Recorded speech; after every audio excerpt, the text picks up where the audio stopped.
But this is only Takahashi's fourth match back since he had that horrible neck injury that almost ended his career. So you also got to give a lot of credit to Will. And they centered this around that injury there. Will Ospreay told an amazing story, both him and Takahashi. Everything done was perfect. They did an amazing Sasuke special spot, which we're going to talk about in the injury section, but I think he nailed it dead on, and that's a very easy move to botch. You know, and you couldn't have asked him for a better ending. We had Takahashi doing a cradle tombstone pile driver, and Ospreay landed on the back of his neck, and Takahashi won the championship, overcame the adversity of being injured, having that injury, having that neck attacked, and then he beat Ospreay using that same attacking the neck. It was an old school, straightforward story, and Ospreay and Takahashi, they nailed it. They nailed it. Good. It's storytelling in the ring is where Will Ospreay loses me. He's talented as fuck. I won't take that away from him, but it's just That's why I want you to see this one, because obviously Takahashi helps a lot. Again, I mean, you need to tell a great story in the ring, but I think you'll appreciate him a little more, Pacey. Not going to say he's going to win you over. Year contender. I'm looking forward to watching it. Not saying he's going to win you over, but I think you'll appreciate him more. We had the IWGP Intercontinental Championship match. Tetsuya Naito, Fat Max Boy, defeated Jay White to win the IWGP Intercontinental Championship match. Of course, that meant he was moving on to night 2 in which would be a historical match, no matter what, whether we knew what happened or not. Yes. At this point, I think it's only fair to say we didn't know last week, but the match at the end of night 2 is for all the gold. I thought we knew that, but maybe we didn't. No, we didn't. It was still up in the air. We weren't sure. Okay, yeah. We knew it was champion versus champion, but we weren't sure how they were doing it. You are correct. It did end up being for all the gold and made it all the more better.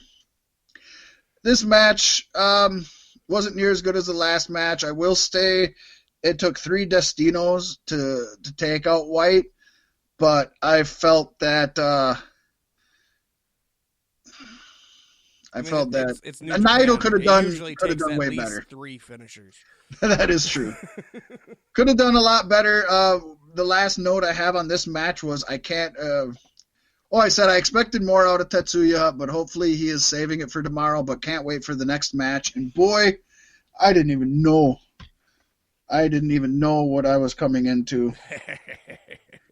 Because after I watched this match, I was like, this is match of the year candidate. Blew Ospreay and Takahashi out of the water. I couldn't. Little did I know, but this one I gave an A++ grade to. Holy shit. I'm feeling like Dave Meltzer. IWGP World Heavyweight Championship match. Kazuchika Okada, Fat Max, #1 all time. Defeated Kota Ibushi, who both Fat Mac and Pacey thought was going to win this one. Yeah. We both were on Ibushi's side. Ibushi let us down. I'm okay with that, especially the match that we got. The match started out deliberately slow, I'd say. A slow, steady pace. But for me, especially knowing Okada and seeing some of the Broadways he's done, some of the 30-minute, 40-minute, 45-minute, 60-minute matches. Hour plus, yeah. I was sucked into it immediately. I was like, okay, this is going to be good. They're going to give us something. Okada focused on Ibushi's neck mostly. Ibushi mostly used power moves on Okada's head. They both know they have to fight the next night, right? Right, I know, right? It's like, come on, guys! And the great thing was, Ibushi, who was a little lighter and a little less serious and everything, he showed no emotion during this match. He played up the heel tendencies. Awesome. He was throwing closed fist punches. He was putting illegal kicks in. He was throwing clothed fish. Clothed fish. That's how excited I am. He put dresses on these fish and just started walloping at them. It was crazy. Closed fists. But yeah, he showed he was here to win, not to impress. But trust me, folks, he's going to impress. After 20 minutes, Pasty, They amped it up, and they gave it everything they had, and they emptied their gas tanks, and they went full bore, and I was like, all right, it's about to be over. No, it was not about to be over.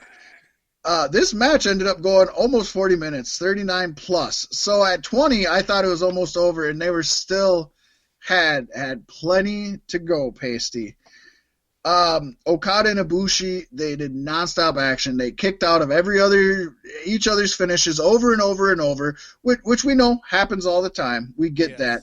Okada hit one last Rainmaker and a Tombstone, which we've seen before. He got the victory. He moved on to the next night. But in my opinion, instant classic, one of the best matches I've ever seen. Not going to say the best, but definitely top. It was a roller coaster journey. Okada and Ibushi, they exemplified why Okada is the best in the world and why Ibushi is one of the fastest growing, fastest climbing wrestlers in the world.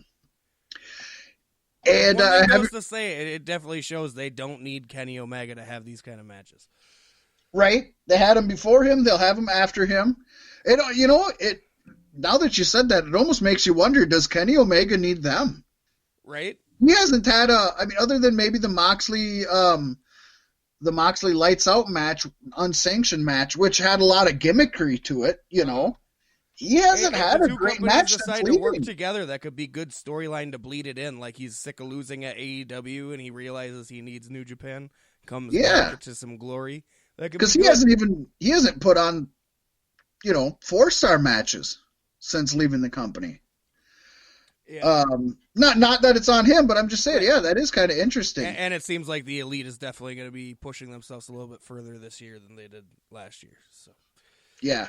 This took Wrestle Kingdom.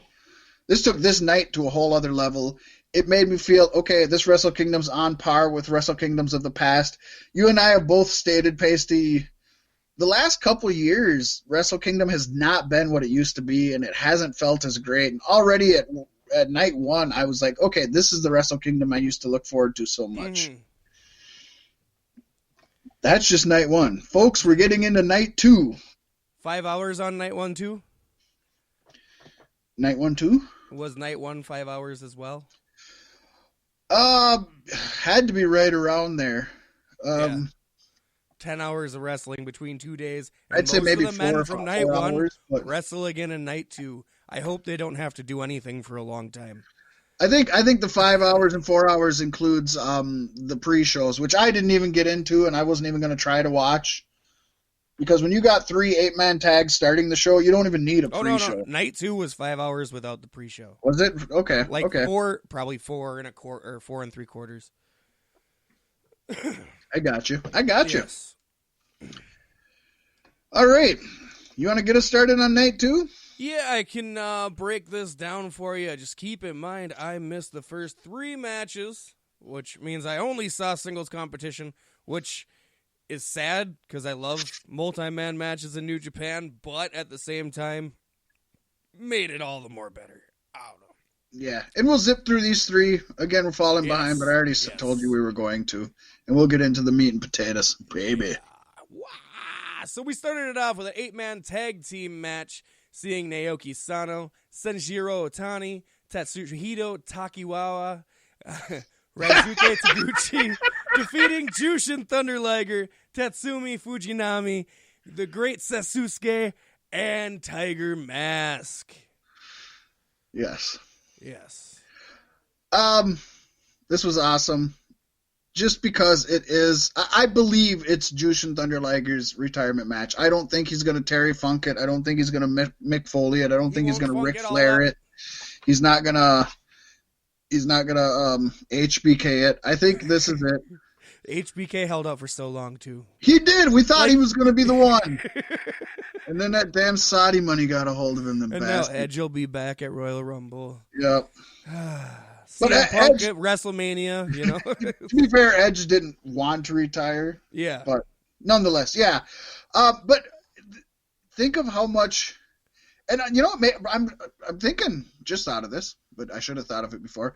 Probably a lot of listeners don't really know how important Jushin Thunder Liger was. I know they know him as a name and know who he is, I would hope, but yeah, for what he meant to the business as a whole, and then especially for the cruiserweights, for before Bret Hart and Shawn Michaels.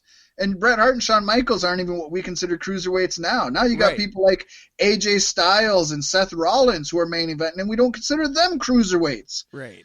None of that started before Jushin Thunder Liger, and you could argue possibly wouldn't have happened. I think it would have, but probably not as quickly, not as smoothly, and we would have missed out on a lot of amazing talent. Yes. You know, looking at this, I can't believe we both said he was going to win the first night and lose the second night, but neither of us have a point here because we didn't pick him to... Oh, wait, he did win. I'm sorry. I'm looking at this. No, he lost. No, okay. Then yeah. We lost because he lost. We picked against him. He lost. Yeah. You got it? Yeah, I got it. I'm sorry here, folks. It's been a long Coming day. to the next one. Pacey said before we even started, he's like, I hope I can even speak straight. Right, So right. he already let me know. It was like a 4-letter word I tripped up on. I was like, it's going to be a rough one. Basically, all I want to say here is that this match was focused on Liger, and it should have been. Mm. And it also had a lot of focus on Takahashi, who had won the junior title from Ospreay in what I called an A-plus match of night one, and I think it should have. And it ended with Takahashi executing a time bomb, got the pinfall on Jushin Thunder Liger. It was definitely, in my opinion, a passing of the torch from There's Liger no to Takahashi Takahashi. in this match, though. Yeah. No. Yeah. Hiromu Takahashi? Where are you? Night 2. Oh, Night wait, 2? Why am I up on night 1? I must have... That's what you were so confused about. Pacey. I'm like, none of this is right. You're saying wrong, bad things. You're thinking you're going to pull the wool over my eyes because I missed this match. Pacey's like, Bang, what the bang! fuck are you talking about, Mac? Bang, bang! So,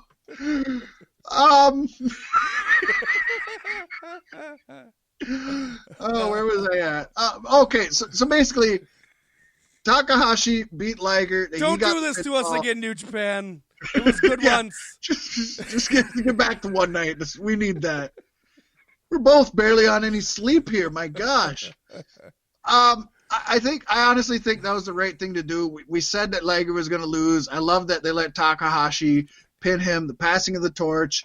Takahashi is in a position now to be what Liger was for over 30 years, but not at least as much as someone currently can. He can't have the impact that Liger did because of how much has already changed, but he can definitely be that kind of a wrestler.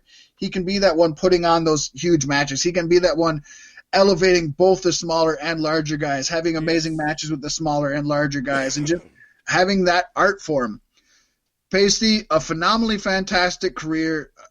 A big thank you from Beef Sticks to Jushin Thunder Liger for everything he's giving to professional wrestling and to us personally, I think. If that's not bad enough, I'm just now realizing that when I read the match from night 1 as well. I've been up on night 1 the whole time. There you go, buddy. You didn't even call me out on that part. I did. You said he didn't win, and I said he but you didn't didn't win. call me out when I said Naoki Sano, Shinjiro Otani, Tashuhito Takiyawa. Okay, well, I was laughing because I thought you were just randomly going through the names because you didn't want to. I thought you were doing a bit, honestly. No. Turns out to find out the bit was doing you. I scrolled down and right back up, and I was locked into that universe. Oh, bang, bang. I love it. Okay. Okay, so accurately calling the second match now, we had the IWGP Junior Heavyweight Tag Team Championships. Roppongi 3K Sho and Yo defeating Bullet Club, represented by Taiji Ishimori and El Phantasmo. And folks, I just cracked open an Alaskan Brewing Company Amber Alt Style Ale. Yum, yum. Yum, yum, and the tum-tum. Um, Congratulations to Roppongi 3K on this one.